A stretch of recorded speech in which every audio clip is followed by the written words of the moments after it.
할렐루야 감사합니다. 이전에 기독교 강요 제3장 2장에 이어서 우리가 계속해서 공부하도록 하겠습니다. 기독교 강요는 이제 그 1장, 2장, 3장, 4장 이 내용들이 이제 가지고 있는 그 기초적 부분들이 인간론에 관한 부분들의 내용을 담고 있습니다. 그리고 특히 이제 인간에 관해서 이야기할 때에 우리가 이제 지난 시간에도 우리가 공부했죠, 그죠? 지성과 그리고 이성과 의지 부분들에 대해서 결국은 지성과 이성과 의지 부분들을 나눈다면은 지성은 그 하나의 원형적인 모습을 본다면은 이성은 하나의 판단적인 부분에서 이루어지고 있고 이 의지는 하나의 결정적 부분에 대해서 행동을 하는 거잖아, 그죠? 행동을 하는 거. 그러나 이 지성과 이성과 의지가 절대 떨어질 수가 없습니다, 여러분. 우리가 이제 이 의지를 이야기를 하면서 의지를 마치 하나의 떨어진 것처럼 이렇게 이야기하는 경우가 있거든요. 이 의지에 대해서 여러분들 이제 공부하실 때 그때 몇 페이지 공부하셨는가 하면은 봅시다. 예? 2페이지? 7페이지, 6페이지, 7페이지. 예, 6페이지. 자유의지에 대해서 공부할 때에 우리가 지성, 이성, 의지 공부했죠, 그죠? 기능적 부분에서는 지성은 직관적 인식을 가지고 있다. 그죠? 직관적 인식. 직관적인 인식을 가지고 있고, 그 다음에 이제 이성은 여기에 대해서 여러 가지 부분을 이제 추론하는 판단력을 가지고 있는 거잖아요. 그래서 직관적인 부분에서 이런 그 하나의 그 인식에 대한 부분들이 지성에서 그 하나의 기능이라면 논리적 추론이 이성이라 그랬죠, 그죠? 논리적 추론이 이성이고, 그 다음에 의지는 그 내용에 대해서 선택하고 결정하는 것, 결정하는 것, 이 부분들이 하나의 기능이라 그랬습니다. 그런데 이 부분들이 전부 다 별도로 여러분들 떨어져서 이 부분들이 활동하지 않습니다. 우리가 이제 인격적 요소가 활동을 할 때에 이런 지성, 이성, 의지 부분들이 함께 움직여서 우리가 인격적 요소가 그 속에 가미되어지는 것이지 별도로 떨어져서 뭔가를 이야기를 한다. 이거는 우리의 인격 요소를 말하는 것이 아니고 이거는 마치 그 해부학적 측면에서 이 부분들을 마치 나누듯이 나누는 것인데 그런 것이 아니고 이것을 나누어서 보지만은 이것은 항상 함께 이렇게 활동을 하는 겁니다. 인격적 요소 부분에서.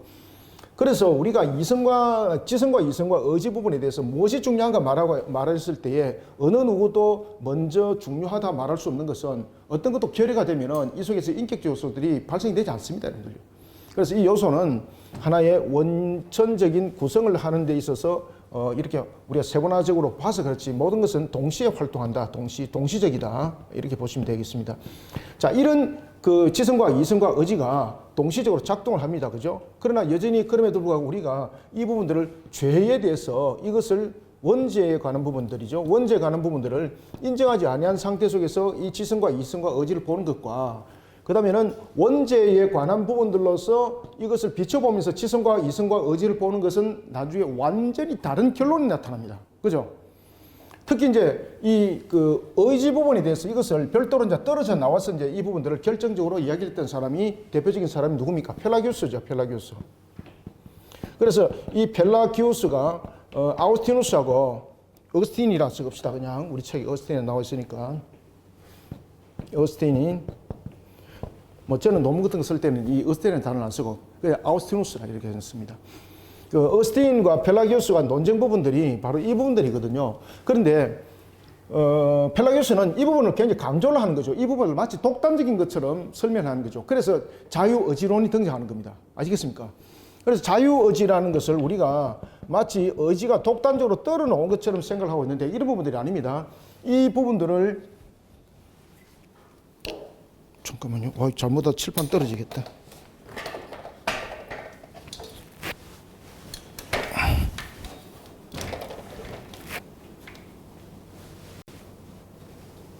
나중에 쉬는 시간에 고쳐야 됩니다. 칠판은 그대로 맞나요?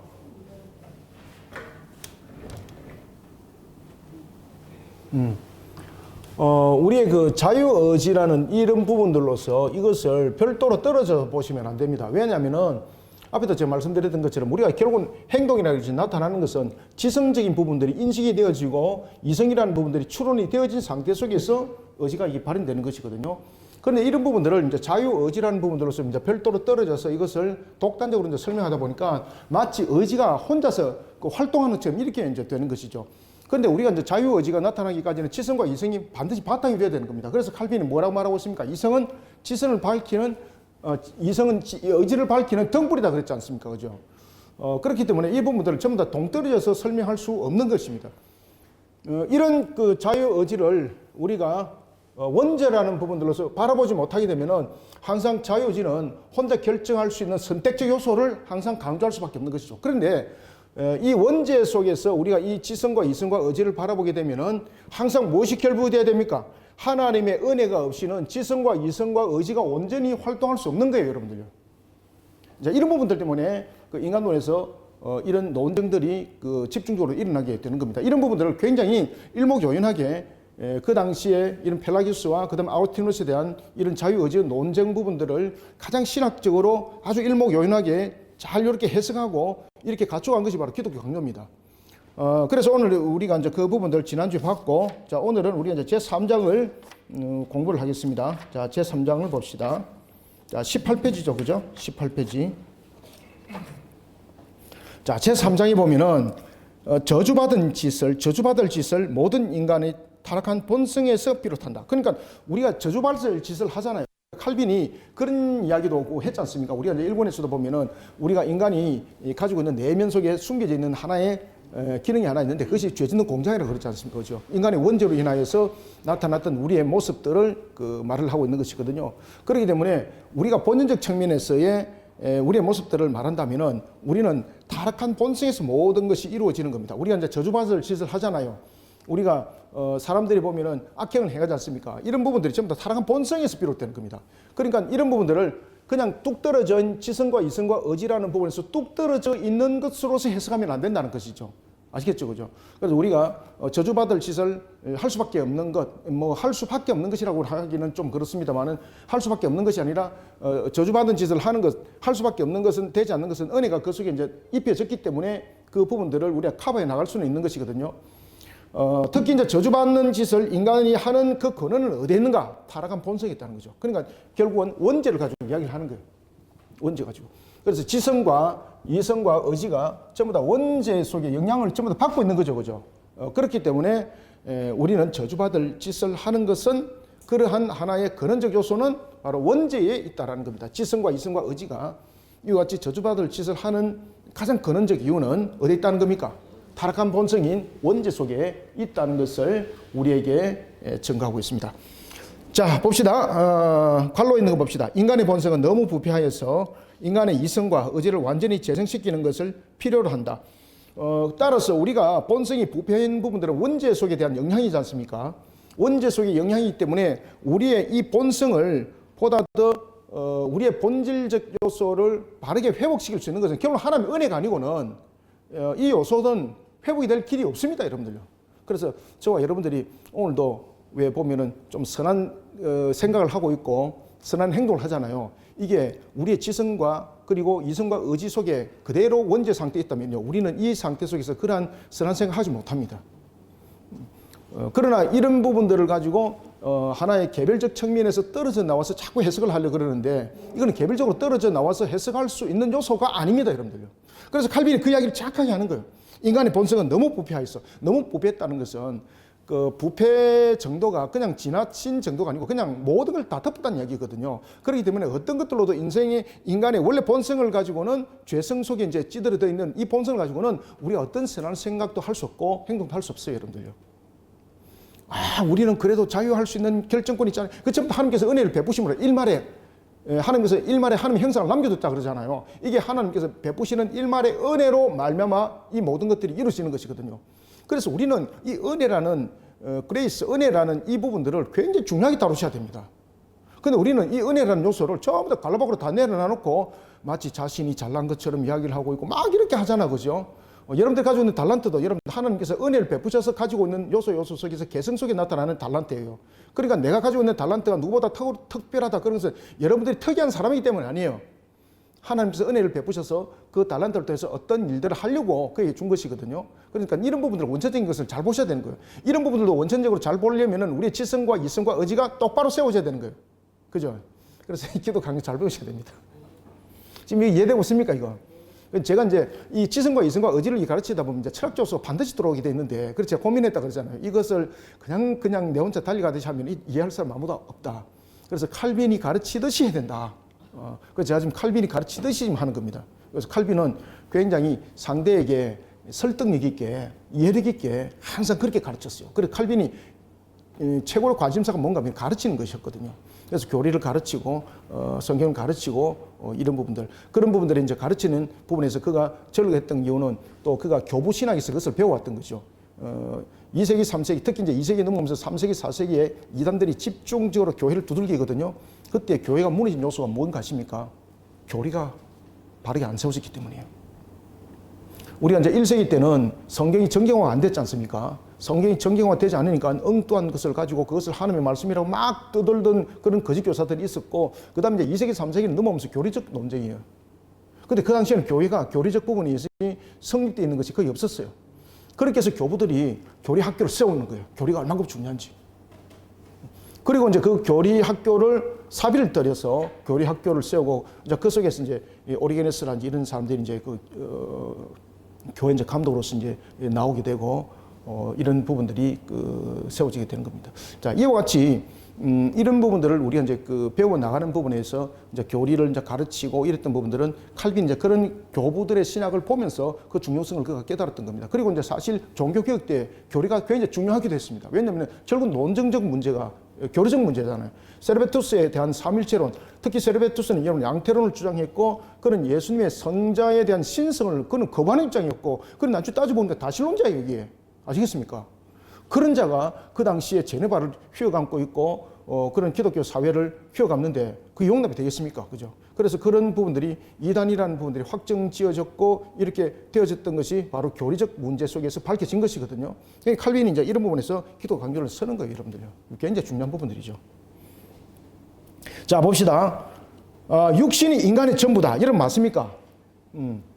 자, 이와 같이 사람은 육임으로 다시 태어나야 한다는 것이 주님의 말씀이다. 신체적으로 다시 태어나라고 가르치신 것이 아니다. 그런데 영혼은 그 일부분만이 개조된다고 해서 다시 나는 것이 아니라 전체가 새롭게 되어야만 다시 나는 것이다. 그래서 우리가 육신이 인간의 전부가 아니죠, 그죠? 우리는 영혼과 육체적 부분들인데, 만약에 우리가 영혼과 육체적 부분에서 무엇이 더 중요한가라고 말한다면 그것은 분별할 수 없는 거죠.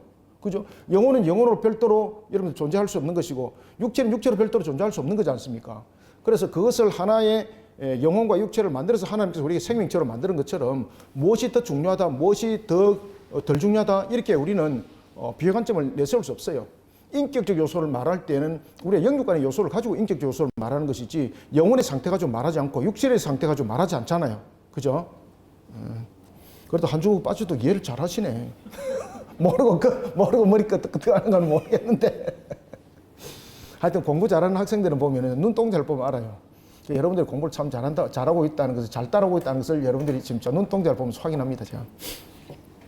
자, 그 다음에 이제 두 번째 봅시다. 특히 여러분들, 우리가 인간의 이제 타락이라든지 이런 들 교리적 측면에서 구원론과 타락에 대한 부분들을 굉장히 상세하게 잘 밝히고 있는 것이 로마서잖아요. 로마서 보면 2장에서 보면 구원론에 관해서 이야기할 때 세 가지에 대한 구원에 대한 부분들을 심판에 관한 이야기를 하고 있죠. 그죠? 양심법, 율법, 믿음의 법. 기억 안 나세요? 로마서 2장에 보면 있습니다. 사람이 심판을 받을 때에 어떻게 심판할 것인가? 그죠? 그게 궁금하지 않습니까? 그럴 때 유대인이 아닌 경우는 어떻게 할 것인가? 유대인이 아닌 경우는 어떻게 할 것인가? 그죠? 그 다음에 예수를 만나지 못하는 경우는 어떻게 할 것인가? 이처럼 다 모순이 될 수 있는 거잖아요. 그래서 로마서에서 그 이야기를 딱 하는 거예요. 그래서 유대인들은 그러면은 너희들이 율법에 대해서 너희들이 그것을 강조한다면 너희들은 율법을 다 지켰는가? 그래서 율법으로 그럼 심판하는 부분들을 보자는 거죠. 그러면 율법은 마음으로 부분들을 함께 이야기하고 있죠. 행위로서는 다 지켰지만 마음으로 분노한다든지 음란한 생각을 한다든지 이건 다 죄성이잖아요. 그죠? 그러면 그런 부분들을 비춰봤을 때 구원받을 자가 관 있겠는가? 없다는 것이죠. 그 다음에 두 번째는 예수 그리스도를 믿는 믿음으로 구원이지 않습니까? 그 다음에 예수 그리스도를 알지 못하고 어떤 시대도 만나본 적이 없다. 그러면 어떻게 합니까? 억울하잖아요. 그래서 무엇이 등장했습니까? 양심법이 등장하지 않습니까? 양심법. 그죠? 자, 이런 부분들이 우리 속에 있습니다. 그래서 이런 이제 구원론과 타락에 대한 부분들이 로마서에 이렇게 잘 실리가 있습니다. 자, 로마서 3장에 봅시다. 인간의 타락에 대한 증거로서의 로마서 3장은 무엇을 말하는가? 자, 제가 방금부터 마음에 대해서 말씀했잖아요. 그죠? 마음에 대한 정죄에 대해서도 이에 못지않게 엄격한 비난이 있다. 만물보다 거짓되고 심히 부패한 것은 마음이라. 사도 바울은 밑에 사도 바울은 인간의 교만을 없애고자 몇 가지 정언을 하였다. 의인은 없나니 하나도 없으며 깨닫는 자도 없고 하나님을 찾는 자도 없고 다 치우쳐 한 가지로 무익하게 되고 선을 행하는 자는 없나니 하나도 없도다. 맞지 않습니까? 그죠? 왜 여러분 선을 행하는 자가 하나도 없습니까? 그거는 본성의 문제죠.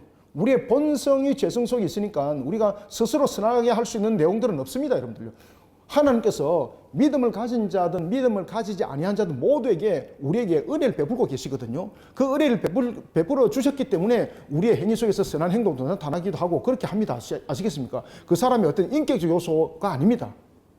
우리의 인격적 요소는 전부 다 죄성 속에서 이미 부패하고 타락한 속에서 있기 때문에 우리의 지성과 이성과 의지는 똑바른 건 절대 판단 못합니다.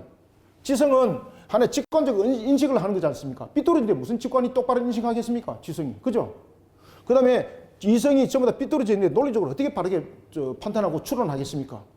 그 다음에 의지가 어떻게 선택이 똑바로 결정을 하겠습니까? 하나님께서 은혜를 베푸심으로 이 지성과 이성과 의지가 우리의 선한 행동을 할 수 있는 일정 부분들이 요소가 그 속에 있는 거예요. 그래서 이 속에 하나님께서 우리에게 은혜를 일말에 베푸시는 은혜가 있으므로 이런 우리에게 선함이 있는 겁니다.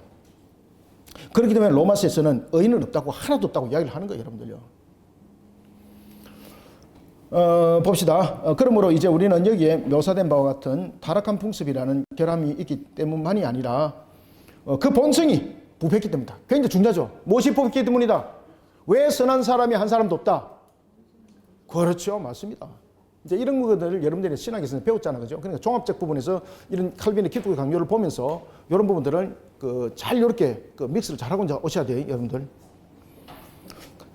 이와 같이 본성이 부패했기 때문에 우리는 어떤 것들도 선한 모습 속에 발견할 수 있는 것도 없고요. 선한 사람 없습니다. 자, 다음에 3절 봅시다. 3장 3절. 하나님의 은총은 때때로 정화시킬 수 없는 곳을 제한한다. 우리는 본성이 부패한 가운데서도 하나님의 은총이 움직일 여지가 있다는 것을 생각해야 한다. 그리고 그 은총은 본성을 정결하게 만들지는 않을지라도 내면적으로 억제하는 은총이다. 그래서 우리가 은총은 모든 부분들을 정화시키지는 않지만은 억제시키는 그 역할들을 해주는 것이죠. 예를 들면은 우리가 이 정화한다는 것은 뭔가 하면은 구원이 그 속에 결부되어 있는 것이거든요. 우리가 하나님께서 베푸시는 은혜는 정화죠. 그죠? 정화죠. 죄를 씻어서. 그런데 예수를 믿지 아니하는 자들은 정화가 아니죠. 은혜를 베푸심으로써 억제죠. 자, 이거 여러분들 이거 잘 아셔야 되는데 하나님께서 우리의 은혜를 베푸시는 것 속에 우리가 죄의 본성 속에서 살아가잖아. 그죠? 우리의 구원론과 이거 인간론의 구원론과 연결됩니다. 우리가 구원에 이르기 위해서는 제일 먼저 이 죄가 문제 있잖아요. 죄 문제에 있어서 우리의 모습 속에서 하나님께서 구원에 이르기 위해서는 정화시켜야 되는 거죠. 이 정화는 죄를 깨끗하게 씻어내는 것을 정화라고 말해요. 아시겠죠? 그 다음에 이 죄를 억제하는 것도 있어요. 자, 이 부분에서 우리가 구원론적 측면에서 우리가 본다면은 정화는 누구에게 해당될까요?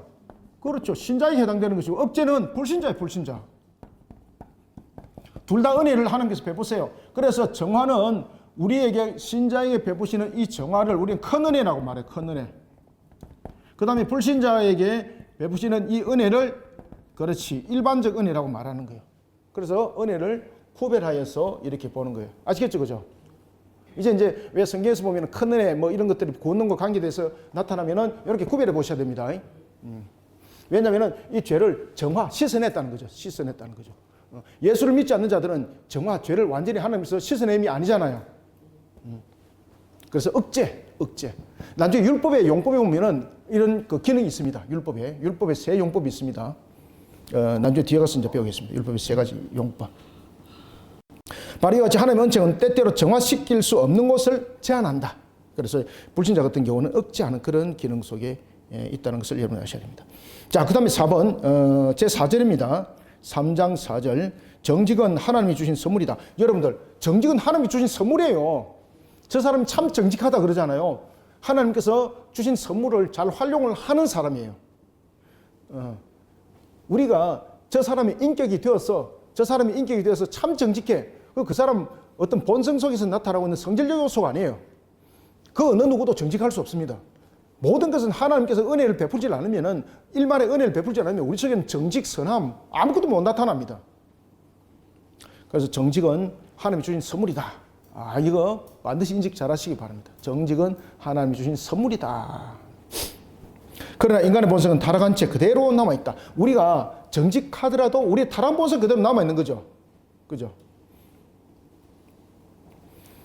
왜냐면은 우리가 구원을 받았을 때 우리 완전한 구원에 이르질 않았잖아요. 완전한 구원은 다시는 죄를 지을 수 있는 요소도 완전히 없어지는 것, 그 상태를 말하고 있습니다. 그래서 이러한 샬롬의 상태는 새하늘과 새 땅에 있으만이 완성을 이루는 겁니다. 그렇기 때문에 그 완성을 이루기 위해서 예수님께서는 반드시 이 땅에 다시 오실 것을 말씀하신 거예요. 우리가 이제 심판에 관해서 이야기를 한다면은 심판은 끝을 말하고 있지만은 이 심판은 끝과 동시에 시작을 말하고 있죠. 그죠? 끝과 동시에 시작. 따라서 이 심판이라는 것은 우리에게 죄에 관해서는 심판이지만은 우리에게 영생에 관해서는 시작입니다, 이게. 그리고 영생은 두 가지로 갈라집니다. 영생은 어떤 영생으로 갈라집니까? 고통 가운데에 우리가 고난 가운데, 고통 가운데에서 영생이고, 그 다음에는 복락 가운데서 영생이고, 이런 부분들이 갈라지죠. 불못에 관한 죽음의 고통. 그러면서 영혼이 살아가는 겁니다. 이것이 불신자들의 모습입니다. 우리는 주님께서 오셔서 심판하시고 있을 때 백보자 심판대에서 분명히 신자와 불신자가 심판을 받거든요. 그때에 그래서 우리가 그것을 영생과 영벌이라고 말하잖아요. 영벌. 영벌을 둘째 사망에 이르는 것이다 라고 말합니다. 우리는 이 땅에서 사는 것으로 끝나지 않습니다, 여러분들요. 어떤 사람이 그러잖아요. 사는 동안에는 막 멋지게 한번 살고 싶다. 뭐 죄를 지어서라도 하여튼 떵떵거리고 한번 살고 싶다. 이렇게 말하지 않습니까? 그런 사람들한테 이거 바로 깨우쳐 주셔야 됩니다, 여러분들요. 얼마나 무서운 소리 하고 있는지 모릅니다. 그러니까 두들기 맞아봐야지 내가 얼마큼 아픈지 안다 그러잖아요. 안 맞아본 사람이 TV 화면으로만 간접적으로 다른 사람이 때리는 거 보니까 자기에게 감각이 안 오잖아요. 그런데 이제 두들기 맞아보면은 그것이 얼마나 큰 충격인지 알 수가 있는 것이 그게 심판됩니다, 여러분들. 자, 봅시다. 그래서 정직은 하나님 주신 선물입니다. 그러나 인간의 본성은 타락한 채 그대로 여전히 남아 있습니다. 왜냐하면 완전 구원 상태, 완전한 심판의 상태가 아니기 때문입니다. 외면상으로는 가장 고귀하고 성실한 사람도 언제든지 그 본성은 부패의 경향이 강한 것인즉 그래도 우리는 이 점에서 인간성의 선을 행하는 힘이 얼마나 있다고 할 것인가. 그래서 우리 스스로는 지성과 그리고 이성과 의지는 어떤 것들도 선함을 행동할 수 있는 것, 정직을 행동할 수 있는 분별력, 판단력 없습니다. 하나님께서 은혜를 베푸심으로라는 것입니다. 그래서 우리가 이제 그 앞장에서 공부를 했던 것이 굉장히 중요한 요소, 그죠? 굉장히 중요하다 그랬죠, 그죠? 그날도 제가 이제 굉장히 강조를 많이 하고 시간이 많이 소요를 하면서 가르쳐 드리는데 이런 요소들을 잘 기억하시기 바랍니다. 자, 그 다음에 5절. 인간은 강제로 죄를 짓는 것이 아니라 필연적으로 짓는 것이다. 맞죠? 누가 죄를 지으라 해서 짓는 것 아니죠? 필연적이죠. 필연적이라는 것은 본성적 요소를 가지고 있는 것이라고도 볼 수가 있는 것이죠. 자, 아이들한테 죄를 안 가르쳐 줬습니다. 그죠? 그런데도 여러분, 그 아이들한테 죄를 가르친 적이 없는데도 불구하고, 그 죄를 스스로 짓는 일들이 나타나죠. 그죠? 근데 그게 다 필연적입니다. 여러분들요. 어떤 누가 강제적으로 주입을 시킨 것이 아니라 그것을 필연적 요소, 인간의 원죄 상태 속에서 날아가는 필연적 요소예요. 그게. 그래서 우리가 교도소에서 우리가 교화를 시키려면은 사람을 교화시킬 때 굉장히 중요한 요소가 있는데 그게 뭐겠습니까? 신앙으로서 그의 모습을 바르게 비춰보는 겁니다, 여러분들요. 그 율법의 세 기능이 나타나거든요. 제가 이제 그 교도소에서 제가 3년 동안 교화 그 프로그램을 제가 담당을 했었거든요. 그럼 제가 이제 가면 3시간씩 강의를 해요. 제소자들 쫙 앉혀놓고 3시간씩 강의를 하면은 제가 출석부 가지고 제가 체크 다 합니다. 왜 그런가 하면은 이 사람이 5년 복역인데 5년 복역을 하더라도 바로 출감 못 합니다. 교화 시간 다 채워야 출감합니다. 그러니까 자기가 앉고 싶다 그래서 앉고, 앉고 싶지 않다 그래서 안 앉고 이런 것이 아니에요. 그리고 이제 제소자들 보면 여기 전부 다 이름이 없고 전부 다 수번이거든요, 수번. 전부 다 이름이 아니고 번호가 있어요.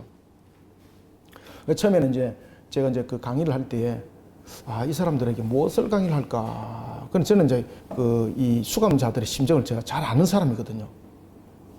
그리고 이 사람들이 왜 이런 곳에 같이 있는가도 제가 아는 사람이거든요. 그래서 제가 이제 이 사람들한테 창세기 1장부터 2장, 3장을 가르쳐요. 제가 칠판에 강의를 쫙 하면서. 이 죄에 대해서 이제 가르쳐요. 그럼 당신들이 이곳에 있으면서 제일 먼저 무엇을 해야 되는가라는 것에 대해서 제일 먼저 자신이 죄인이라는 것을 먼저 깨달으셔야 된다는 것. 그리고 회개 속에서 주님을 만나야 된다는 것. 그러지 않으면 여러분들은 나가서 동일한 범죄 또 범한다고.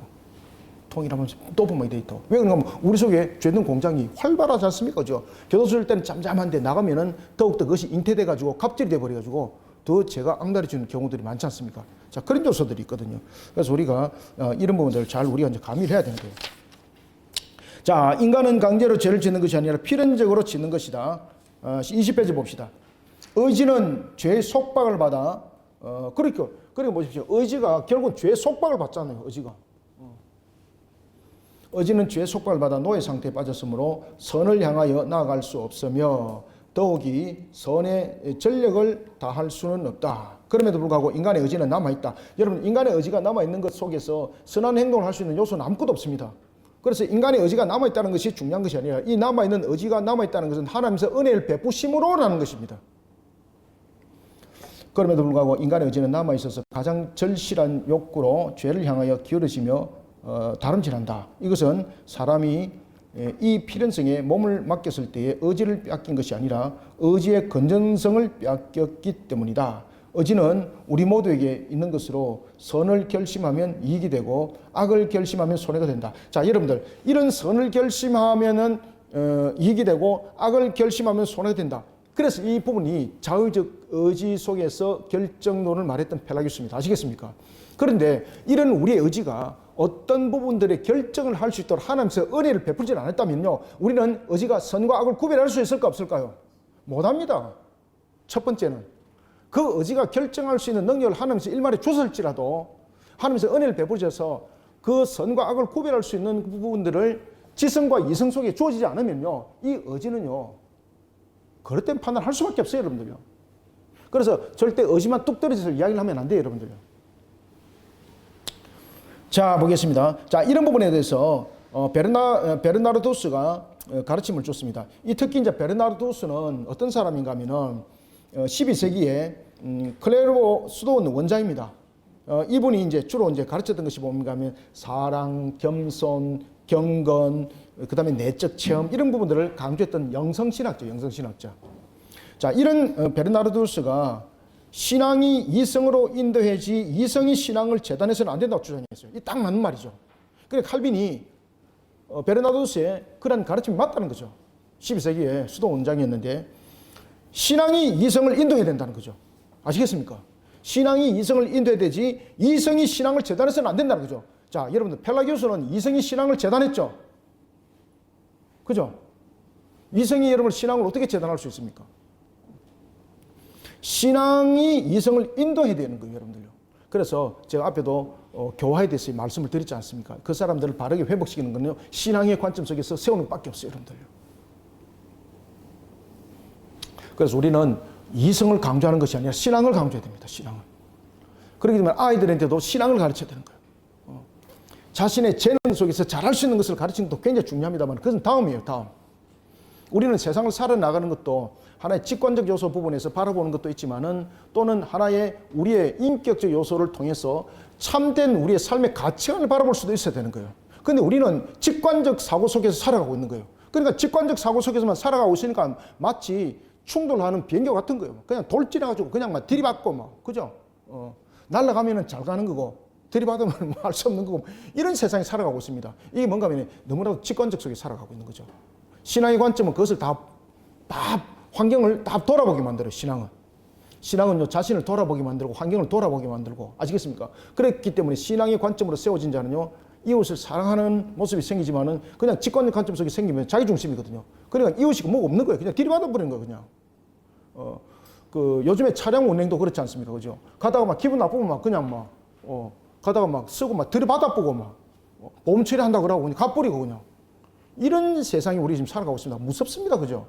이게 왜 그런가 하면요, 너무 직관적 관점 속에 살아가기 때문에. 예. 이건 짐승보다 더 못한 겁니다, 이게. 우리는 지성과 이성이 있는 거지 않습니까? 이 짐승과 다른 이유가 거기에 있는 것이거든요. 그런 하나님께서 베푸신 은혜를 우리는 신앙으로서 우리의 모습들을 회복시키고 만들어 간다는 것을 여러분들이 잘 아셔야 됩니다. 자, 봅시다. 그래서 이런 부분에서 이제 베르나르두스는 무엇을 말했다? 신앙이 이성을 인도해야 된다. 신앙이 이성을 인도해야 된다. 참 좋은 말했죠, 그죠? 그래 칼빈이 이런 요소들 부분들을 전부 다 가미를 해서 이 내용들을 사람 이름들 탁탁 등장시킵니다. 신앙이 이성을 인도해야 됩니다. 그런데 이성이 신앙을 재단하기 시작하면요, 이제 끝나는 겁니다.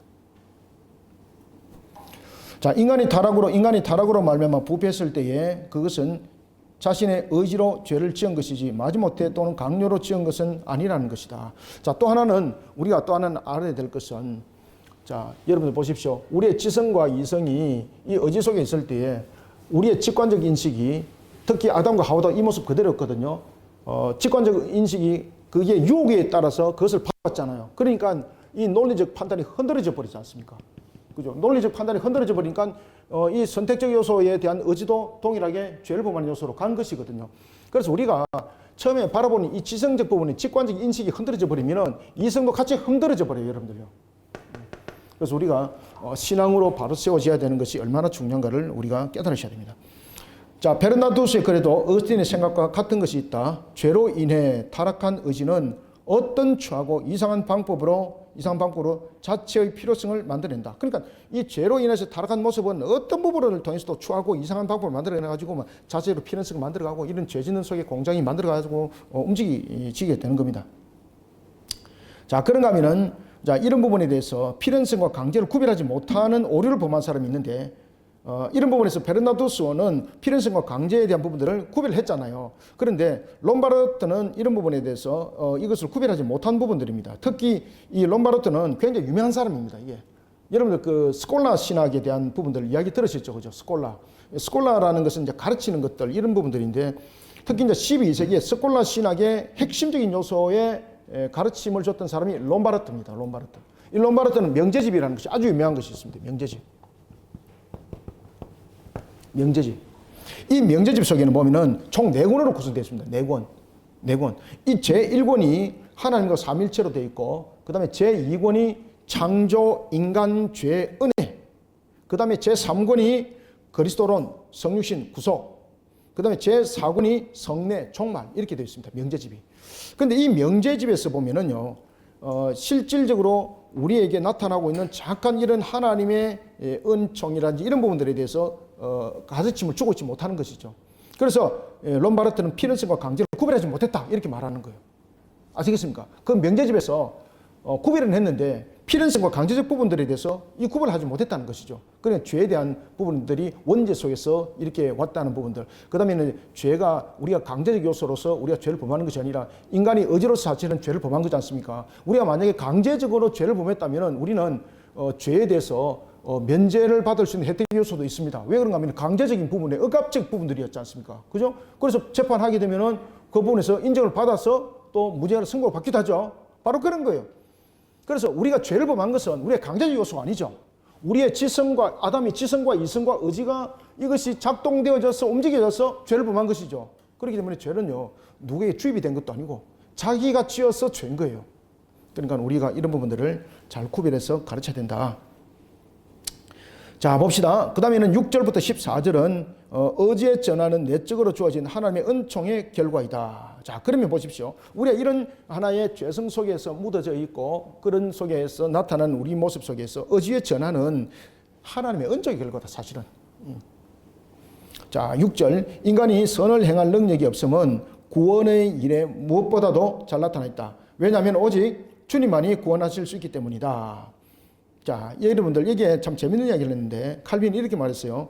만일 돌이 부드러워서 어느 정도 굽히게 만드는 방법이 있다면 나는 사람의 마음도 그 불안한 점을 하나님의 은총으로 보충하면서 바른 일에 복종하도록 개조할 수 있으리라는 것을 부인하지 않겠다. 여러분들, 자, 왜 칼빈이 돌을 이런 하나의 그 떡이라는 부분들로서 이렇게 비유를 했을까요? 여러분, 돌이 구워서 떡으로 만들 수 없죠. 돌을 먹는 것처럼 부드럽게 할 수 없죠. 우리는. 그런데 하나님은 모든 것에 대해서 가능하시죠. 그래서 하나님의 은총이 아니고는 우리 속에 나타나고 있는 이런 의지적 전환, 우리의 이 의지로서 의지적 전환은 일어날 수 없다는 겁니다. 그래서 이 자유의지가 우리 마음대로 여러 가지 행할 수 있는 능력이 아니라는 거예요. 하나님께서 은총을 베풀지 않았다면 안 된다는 겁니다. 그래서 의지에는 은총이 앞섭니다. 자, 어제는 이성은 어제 등불이라고 그랬죠. 처음에는 이성은 어제 등불이라고 그랬고, 그 다음 두 번째는 은총은 이성에 앞선다. 자, 이거 외웠어야 돼, 이거. 은총은 이성에 앞선다.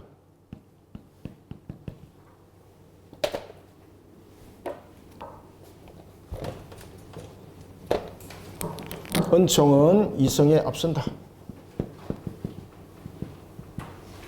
이게 무슨 말인가 하면은 지금 우리의 이성이 은총으로 덮지 않으면은 우리의 이성은 어떤 것들도 선한 행동을 할 수 없고, 아시겠습니까? 그 속에서 우리가 말하고 있는 어떤 정의함도 나타날 수 없습니다. 따라서 항상 이 이성 속에는 항상 은총이 덧입혀 있다는 것을 여러분 반드시 기억하셔야 됩니다. 자, 7절 봅시다. 믿는 자가 은총과 협업하는 것이 아니다. 의지는 먼저 은총을 통해 활동하게 된다. 그러니까 우리가 이 성화 과정 속에서 이제 구원에 이르고 난 뒤 성화 과정 속에서 우리가 그리스도인으로서 그 값을 살아가지 않습니까? 그럴 때 우리가 이제 선한 행동도 하고 여러 가지 일들을 하지 않습니까? 이때에 이 선한 행동을 하는 것이 우리의 의지 속의 결론이 아니라는 거죠. 은총이 먼저 앞서고 그 다음에 의지가 있으면서 그 행위가 나타난 결론이라는 것을 반드시 기억해야 된다는 것이죠. 그렇기 때문에 성화 과정 속에서 우리의 의지가 비록 선한 일을 했을지라도 그것은 우리의 행위가 아니라 은총이 앞섰다 그랬잖아요. 은총이 앞섰기 때문에 누구의 일하십니다? 그렇죠. 해석이 그렇게 되는 거예요. 은총이 앞섰기 때문에. 은총이 앞섰기 때문에. 자, 어거스틴의 가르침을 보면 모든 선행에는 은총이 먼저 앞서지만 의지는 은총의 인도자로서 앞서가는 것이 아니라 단지 수동자로 그 뒤를 따른다. 제가 방금 말씀드렸던 그 내용들입니다. 아시겠죠? 그런데 펠라기오스는 어땠는가? 오히려 구원의 제1원인을 사람의 공로로 돌리는 펠라기오스의 극악한 주장을 반박하려는 것뿐이다. 그럼 펠라기오스는 이후에다가 은총을 성립시킨다, 안 시킨다? 안 시키는 거예요. 여전히 인간의 의지가 결정할 수 있는 모든 결정권을 가지고 있다는 거예요. 그런데 칼빈이 뭐라고 말하고 있습니까? 우리의 의지는 지성과 이성과 의지가 우리의 원죄 속에 덮여있기 때문에 우리는 그것이 선인지 악인지 분별할 수 있는 게 없어요. 은총이 덮여졌기 때문에 구별할 수 있는 거예요. 그래서 은총이 의지보다 앞선다. 머릿속에 탁 외우세요. 은총이 의지보다 앞선다. 그 다음에는 또 하나는 이성은 의지를 밝히는 등불이다. 그죠? 이런 부분들을 잘 기억하시기 바랍니다. 자, 다음에 이제 8절 봅시다. 조금 빨리 진행할게요. 자, 이러다가 또 큰일 나겠다. 자, 8절. 성경은 우리에게 유익한 모든 것을 하나님께로부터 왔다고 한다. 맞죠? 그죠? 근데 믿지 않는 사람들은 이거 믿습니까, 이거? 그러니까 믿음을 가진 자들과 믿음이 없는 자들이 차이점도 또한 은총의 이 내용 속에서 우리는 깨달음이 더욱더 깊어지고 이들은 그 속에 깨달음이 없기 때문에 이것을 알지 못하는 겁니다. 성경은 우리에게 유익한 모든 것을 하나님께로부터 왔다고 한다. 선을 결심하여 행하는 것은 믿음에서 유래하므로 우리는 신앙 자체의 근원이 무엇인지를 알아야 한다. 우리의 의지에 선하고 바른 것이 조금이라도 있다면 그것은 모두 우리의 것이 아니라 하나님의 것이라고 하는 뜻을 이 사실보다 더 분명하게 표현할 수 있겠는가? 표현할 수 없습니다. 따라서 우리에게 의지에 선한 것이 조금이라도 있다는 것은 하나님께서 우리의 은혜를 베푸심으로입니다. 우리는 인간이 죄를 범하면서 선과 악이 무엇인지도 구별 못하는 겁니다. 선과 악을 구별하지 못하는 상태를 우리가 이제 이 하나의 전적 타락, 전적 부패 속에서 이야기를 하고 있는 것이거든요. 전적 타락과 전적 부패는 내가 선인지 악인지도 모르는 상태입니다. 그런데 선과 악을 어떻게 구별합니까? 하나님께서 은혜를 베풀지 않으면 나타난 결론은 없습니다, 여러분들. 자, 다음에 9절. 성경에 나타난 기도는 우리의 축복의 시작과 계속과 결말이 모두가 하나님께로부터만 온다는 것을 특히 보여주고 있다. 같은 뜻을 우리는 거룩한 분들의 기도에서 읽을 수 있다. 주께서 우리의 마음을 자기에게로 향하여 그 모든 계명과 법도와 율례를 지키게 하시기를 원하오며 라고 솔로몬도 기도했다.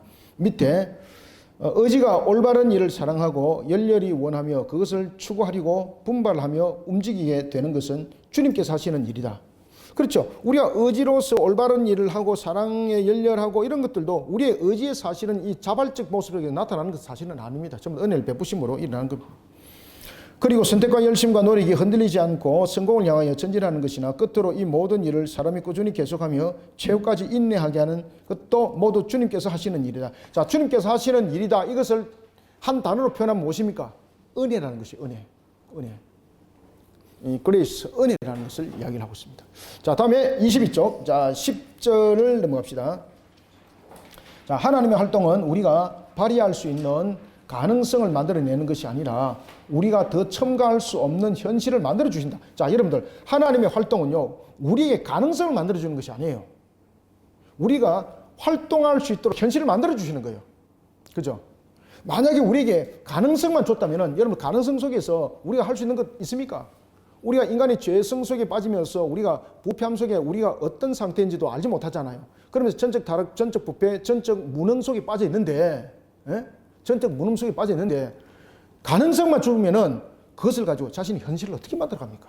못 만들어 갑니다. 그래서 하나님께서는 가능성을 만들어낸 것이 아니고 우리가 할 수 있도록 현실을 만들어 주셨다는 거예요. 그 속에 우리가 하나님의 절대적 주권이 있습니다.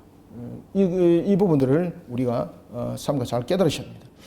자, 밑에 둘째 줄, 하나님께서 움직이신 다음에 거기에 대한 복종이나 한글을 선택하는 것은 우리가 하는 일이라고 했으나 그런 것이 아니라 하나님께서 의지의 방향을 효율적으로 결정하는 것이다. 그래서 여러분 보시면은, 자, 보세요. 이 비유가 될지는 모르겠습니다만은, 자, 사도 바울이 전도를 향하여 떠날 때에 그가 어디를 가기 원했습니까? 아시아를 가기 원했죠. 왜 그런가 하면 그 당시에 이제 소아시아는 모든 부분에서 하나의 중심적이었거든. 유럽보다도.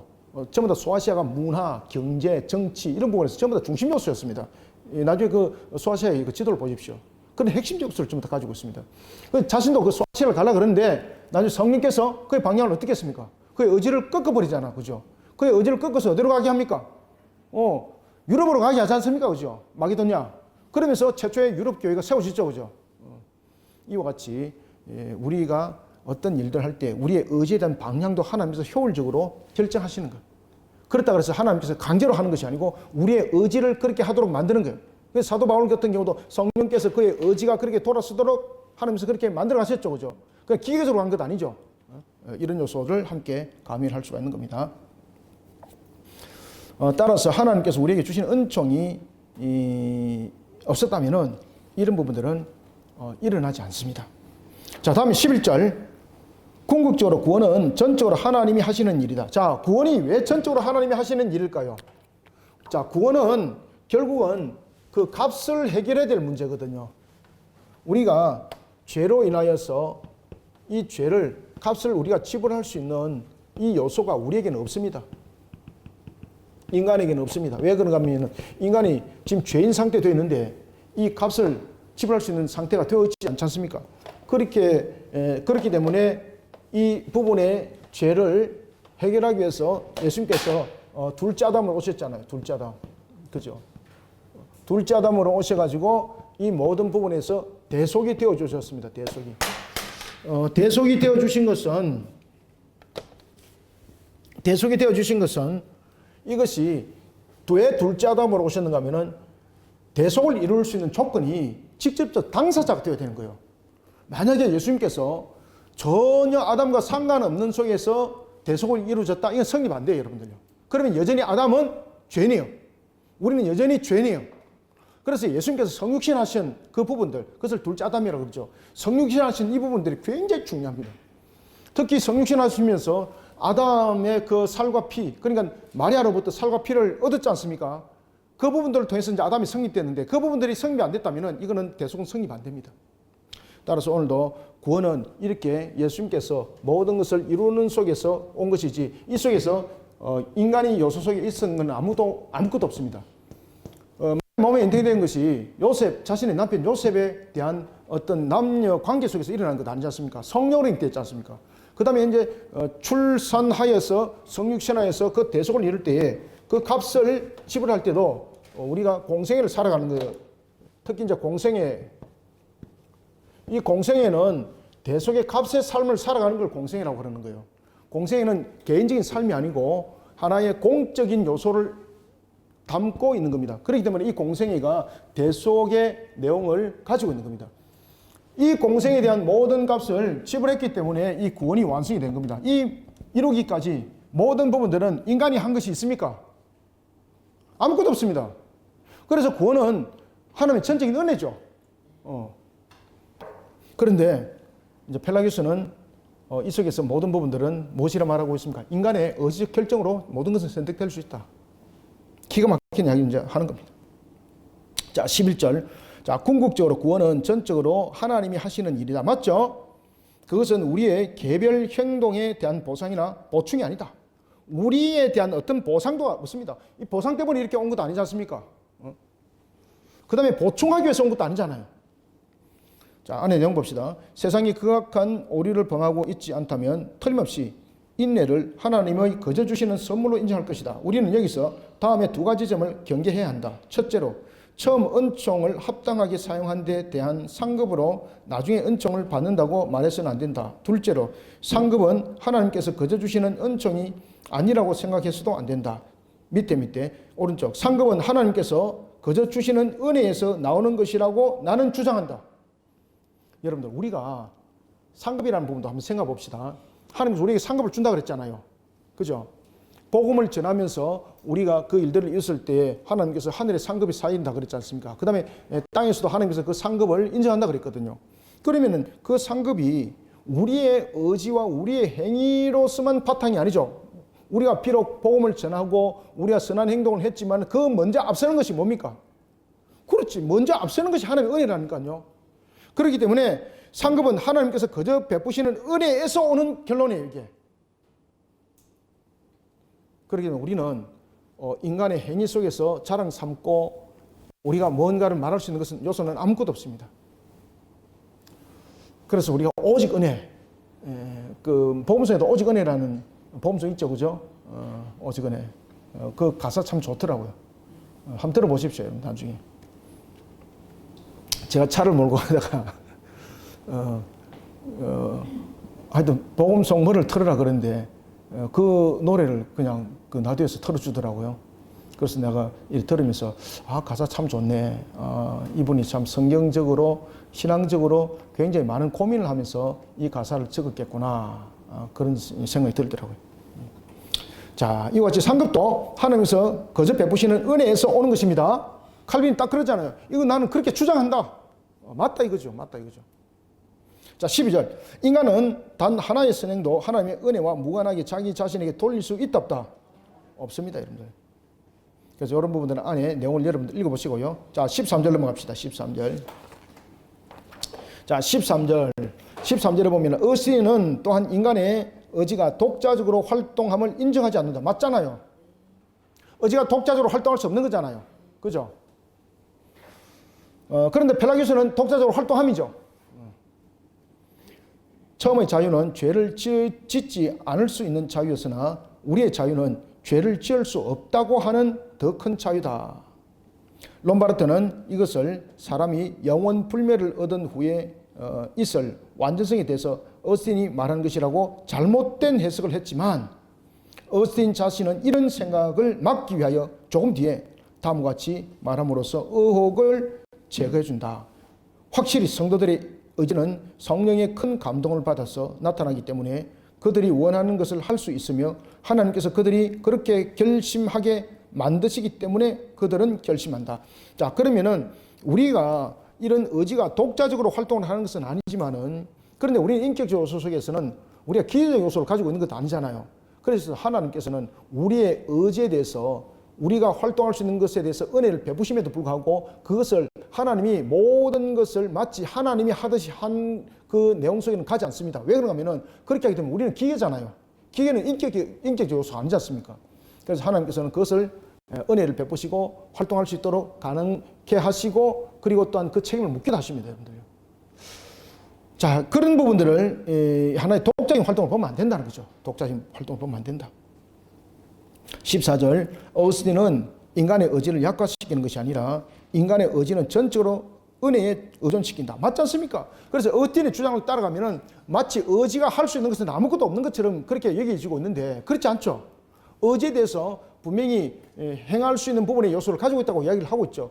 그런가 하면은 이런 행함에 대해서 분별력을 가질 수 있어야 되는 거잖아요. 분별력을 가질 수 있고 그 의지가 판단력도 함께 곁들여서 갈 수 있는 요소가 있어야 되는데 전적 타락, 전적 부패 속에서는 우리는 그것을 우리의 의지는 그것을 가질 수 있는 요소가 없어요, 여러분들. 그래서 은혜가 그 속에 등장하는 겁니다. 인간의 의지는 자유에 의해서 은총을 얻은 것이 아니라 은총에 의해서 자유를 얻는다. 와, 이게 멋지죠, 그죠? 이 칼빈이 때문에 이런 그 글을 쓰는 것 같아요. 자, 이거 함께 읽어봅시다. 시작. 인간의 의지는 시작. 인간의 의지는 자유에 의해서 은총을 얻는 것이 아니라 은총에 의해서 자유를 얻는다. 아멘. 자, 다음에 24페이지. 사람에게 자유의지라고 할 것이 있다면 그것은 그가 다른 곳에서 설명한 것과 같다. 은총에 의하지 않고는 의지는 하나님께로 전향하거나 하나님 안에 머무를 수 없으며 의지가 할 수 있는 일은 모두 은총에 의해서만 할 수 있다는 것이다. 자, 우리가 읽으시는 여기서 마무리하고 또 잠시 후에 우리가 4장 공부합시다. 감사합니다. 수고하셨습니다.